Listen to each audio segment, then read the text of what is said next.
name is ZeBirdBrain and today we are talking about the node view. Yay! But more specifically, things you might not know about the node view. So you might know these things, you might not. I don't know. It's gonna be a short ride, just stay on. So first things I'm gonna do is I'm gonna take my node view and I'm gonna give it center stage. So I'm gonna lower all these drawers that I don't need. Boop, and have my node view be center stage for once, okay? By the way, first things first. This node view is a mess. How do you order a node view? You can just select all your nodes by making a marquee like this. And then going into your little toolbar here and clicking on either one of these three icons. So order node view up, node view down, or align nodes horizontally, which is usually my favorite. Alright, so that's cute. So a common thing that happens in the node view is that you actually don't see the node view toolbar and then you panic. Like it's not there. Where do I click? Where do I go? What do I do? So all you need to do is first calm down. Then you're gonna go here into the void area, right click. And then usually you have these toolbars that are in alphabetical order. So sometimes it's going to be here, but usually node view is already going to be there for you to click on. And you can just click on it and voila, it's back. Isn't it amazing? So this is your node view toolbar. If you want to customize it, you can just, put your cursor on top of an active icon. It needs to be an active icon. If it's not active, it's not going to work. You right click and you can go to customize. And then whoop, this thing is going to pop up and you will be able to customize your node view to your liking. So maybe there's some things that you never use, some things that you always use that you would like to have as a button in your node view. And you can do that and put it there. So I do know that when I work, usually I have clone drawings only in my node view. I love to have that because I use it all the time. And there's many other things that you could have, like maybe group selection, many things. So I'm not gonna put all of them. I will let you make up your own mind. And I know that order node view down, I never use it, so I'm gonna remove it. Just makes it better. By the way, show selected thumbnails, you can just press on the letter T.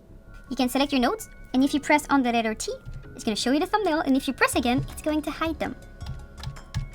Speaking of thumbnails, these thumbnails are amazing because they allow you to see what's going on in your scene. So here we can see that it's my color card, and here we can see that it's my quote-unquote like painting layer, but it's actually where I wrote what the tutorial was going to be about, but I don't see anything here. It's white on white.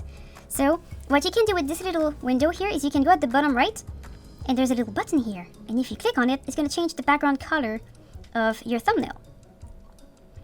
By the way, the thumbnails do slow down Harmony, because it kind of needs to calculate this image on top of what you have in your camera view.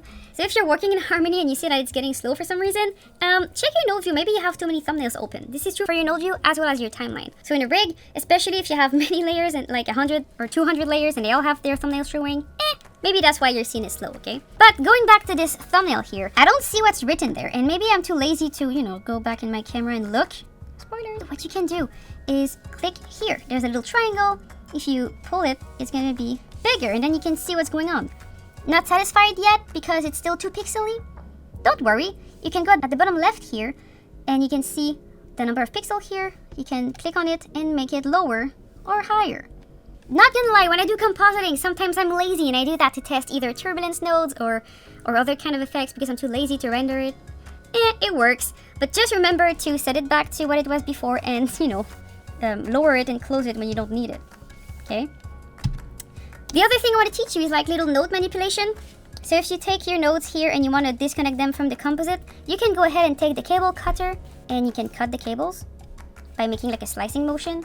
But my life is way too short for me to do that. What I usually do is I select my nodes and I do Ctrl X or Command X on a Mac to cut them and Ctrl V or Command V on a Mac to paste them.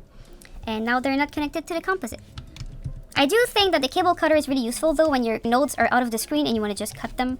It is pretty useful to do that. Speaking of unconnected nodes, if you have unconnected nodes flying about and you want them to be connected to something, you have two choices. You can press on Ctrl H, and even on a Mac, it's Ctrl H, because if you press Command H on a Mac, it closes your window for some reason. Okay, so Ctrl H, gonna give you a composite, and then if you want to connect that composite to the other composite, you can click on it.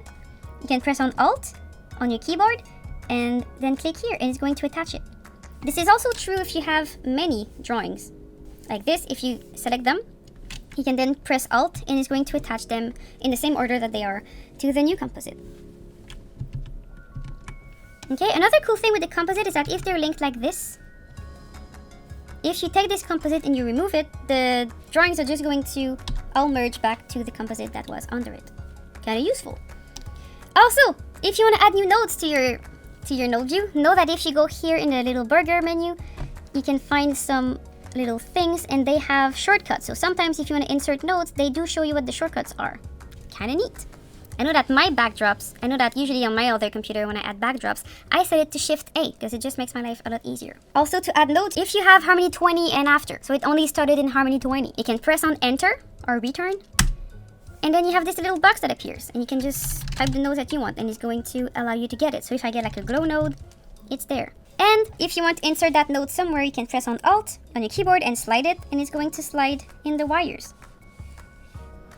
Cool thing also to note is that if you have a display node, by the way, the shortcut to create a display node is Control Y or Command Y. And if you press on Alt, it will try to Spider-Man its way into the different nodes. This is very cool for troubleshooting. And last but not least, the best feature of the node view. Did you know that you can turn your node view into a Mario Kart arena? Yes, I'm not kidding you. You can totally do that. So if you click on a port in your node, if you use your arrow keys on your keyboard, you can then move around your node view.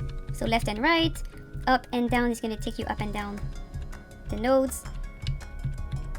And sometimes if you hit a group, you can see this green arrow. If you press on enter, you will enter the group and then you can keep on voyaging. And if you have a place where it's like you want to go left or right, you can just choose to go left or right and then keep going. And like that. So it's pretty useful to move around your node view like that, especially if you're zoomed in and you're trying to understand what's going on in your rig. Okay, so I hope you had fun and I'll see you again next week. Bye bye!